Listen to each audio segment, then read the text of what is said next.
Do do do, theme song. Do do do, I'm broke so this is my theme song. Do do do, just imagine this is an awesome theme song. Do do, theme song.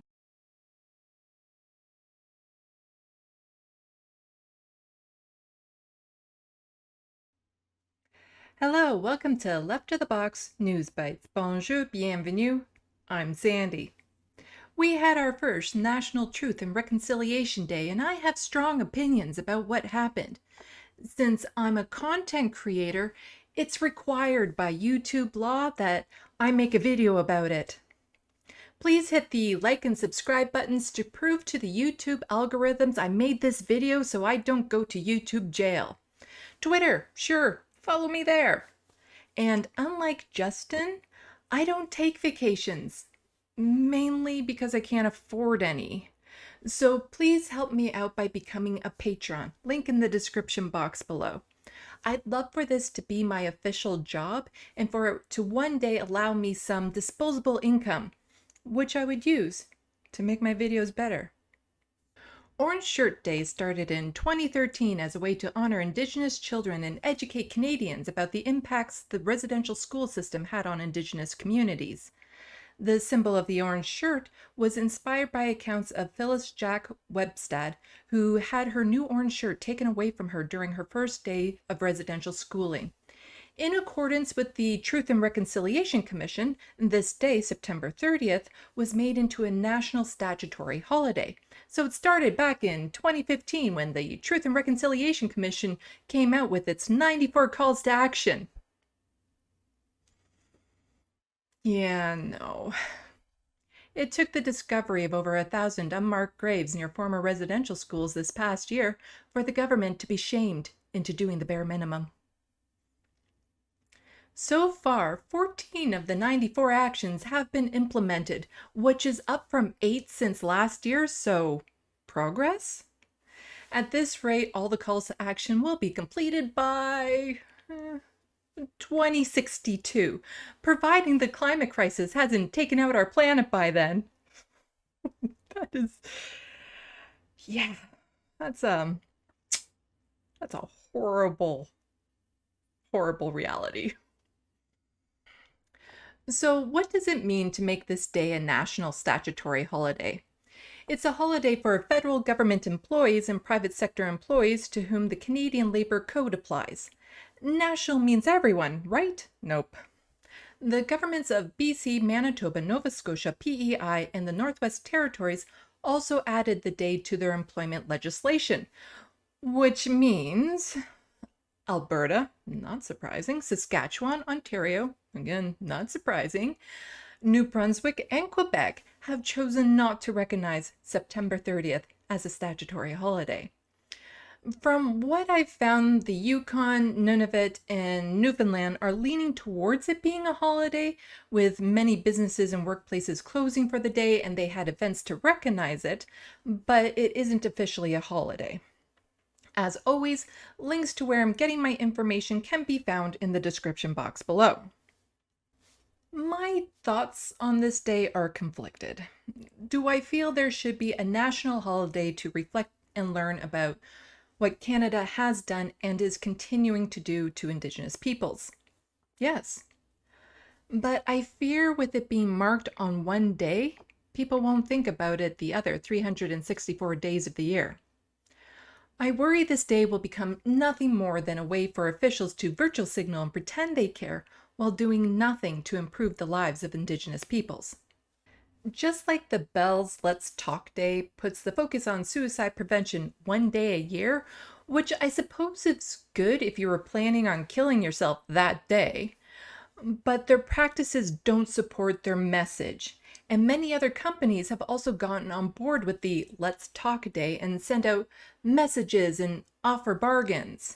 To them, it's nothing more than marketing.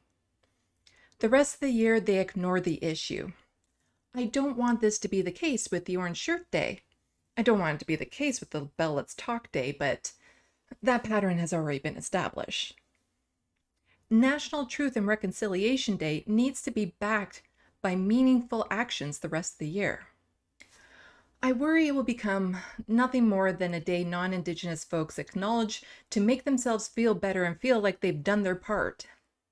It's not about them. I worry people in the government will use this day to try to make themselves look good. It's not about them. I worry companies will use this day to profit from the symbols. It's not about them. All over social media, Indigenous peoples were asking settlers to listen to their stories, to take on trolls, to do our own research, to not go to them for every question, but in our musings or ask them to put their trauma on display. This should be every day. This isn't hard to understand. We live on this land and benefit from a system that doesn't treat everyone with the same level of care. There is nothing we can do to go back and change what has happened, but we can choose what happens going forward. We can choose to try and make things right, or we can choose to continue inflicting wrongs. We need to acknowledge the genocides that this country has and is continuing to engender. We need to demand our government steps up, and we need to do what we can when we can. Another thing Indigenous folks had to ask, because apparently corporations were already taking advantage of it, was to source who you were buying an orange shirt from if you were getting one to recognize this day. It's important to make sure the shirts were Indigenous designed and that profits were going to Indigenous peoples. I cannot participate in this manner. I live in dire poverty and I can't afford it. Should the day come that I once again have disposable income, as I have done in the past, I will use it to educate myself and buy art and other items from Indigenous peoples before I use it to go on vacation. Speaking of vacations, Justin Trudeau. On Canada's first National Day of Truth and Reconciliation, Justin Trudeau was hard at work in Ottawa, in meetings, at least according to his official itinerary. From Global News, Trudeau spends first Truth and Reconciliation Day in Tofino on vacation, contradicting itinerary. Prime Minister Justin Trudeau is spending the first National Truth and Reconciliation Day on vacation in Tofino, BC, with his family, despite official itinerary placing him in private meetings in Ottawa. The Prime Minister's office confirmed the vacation in a statement sent to Global News. Yes, the PM is spending time in Tofino with family for a few days, Trudeau's spokesperson wrote. And following his participation in last night's ceremony marking the first National Day for Truth and Reconciliation, he is speaking today with residential school survivors from across the country. They forgot to mention that this wasn't in person, it was by phone. Seriously, not even a Skype? His office later added the Prime Minister's itinerary would be updated to reflect that he had been caught. Trudeau had received at least 2 invitations to spend the day with survivors and their families. To Kamloops to Schwepnik, a BC's First Nations that uncovered the remains of 215 children at a residential school earlier this year, said they sent 2 heartfelt invitations to Trudeau.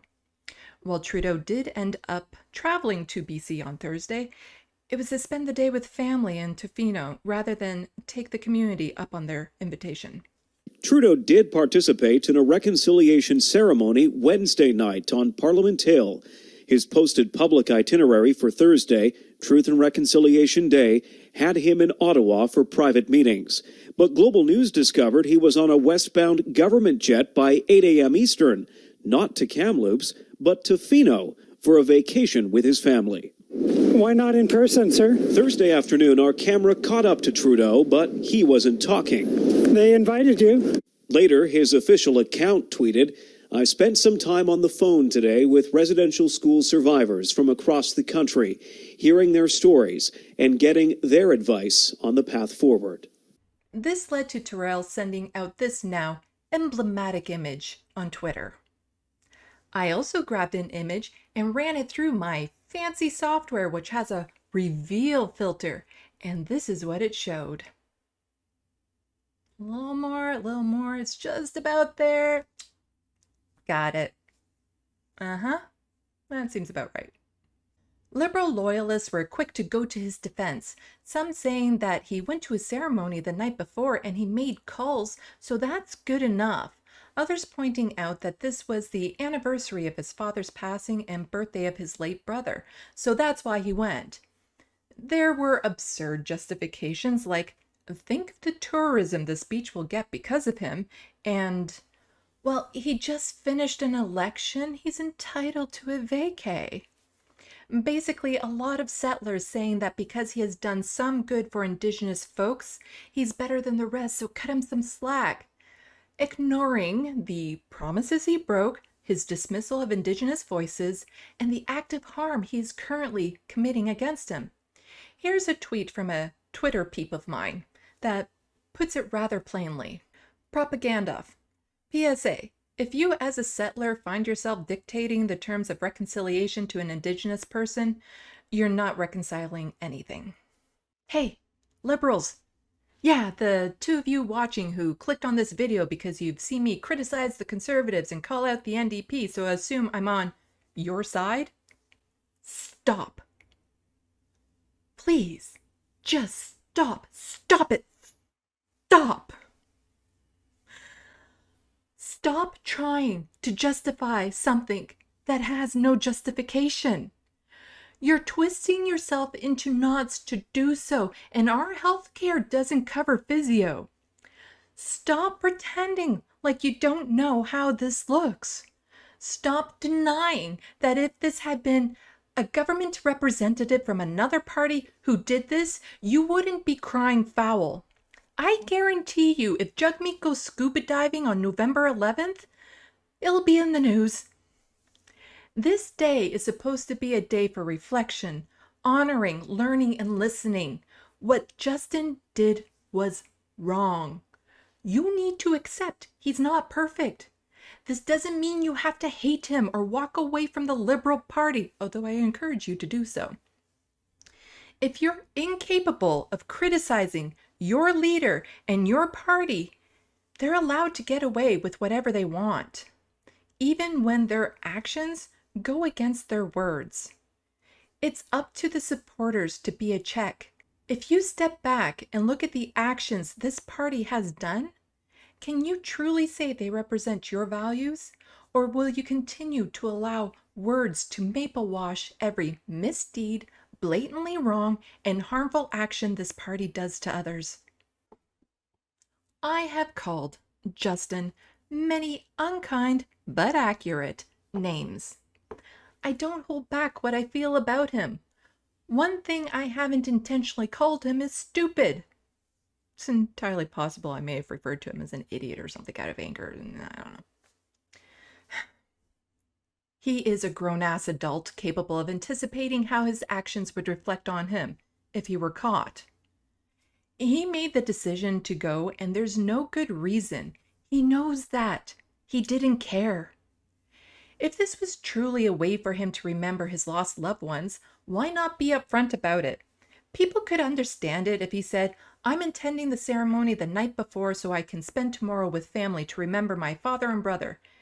Instead, he had the official itinerary lie about his location. And I'm not sure if those phone calls he made were done before or after he was caught, but really, it doesn't matter. All Justin had to do was wait a day. One day! No one would have cared if he went on October 1st.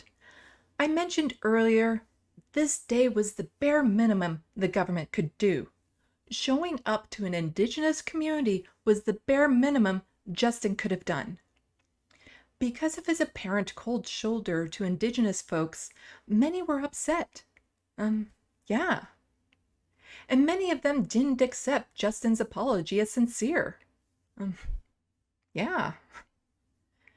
If he meant all the apologies he made to Indigenous folks in the past and wanted to prove he was trying to do better by them, this trip would have never happened.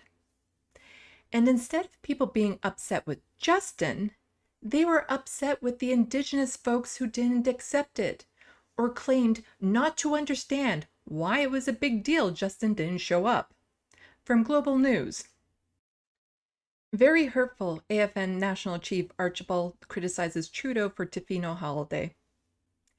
In an interview with the West Bloc's Mercedes Stephan Sunday, National Chief Roseanne Archibald of the Assembly of First Nations said that the government's words and actions have to be aligned.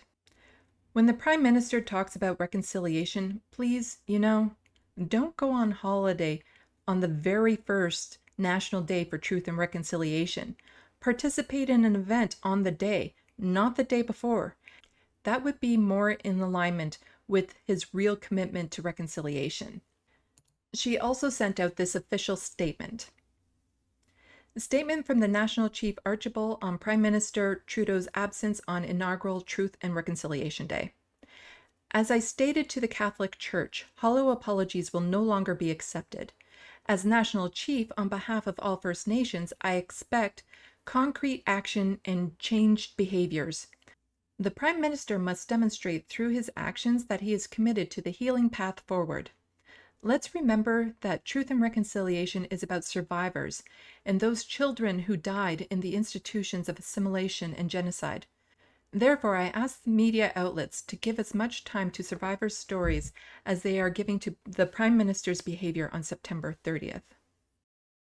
Here are a couple responses that gives you a good idea of what colonial defenders were saying. Personally, I can't see why there should be any strain on the relationship between our Prime Minister and Indigenous communities of Canada.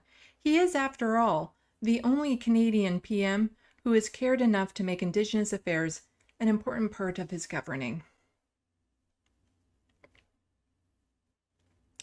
There's a lot wrong with that. To start, capitalize Indigenous. Second, get off Twitter. Since National Chief Archibald has refused to accept Prime Minister Trudeau's apology, then reconciliation is dead for now. This government must therefore reset its priorities and focus on eliminating COVID and strengthening the Canadian economy. An apology doesn't correct the wrong that happened. And it is completely fair to not accept an apology if you don't believe it's sincere.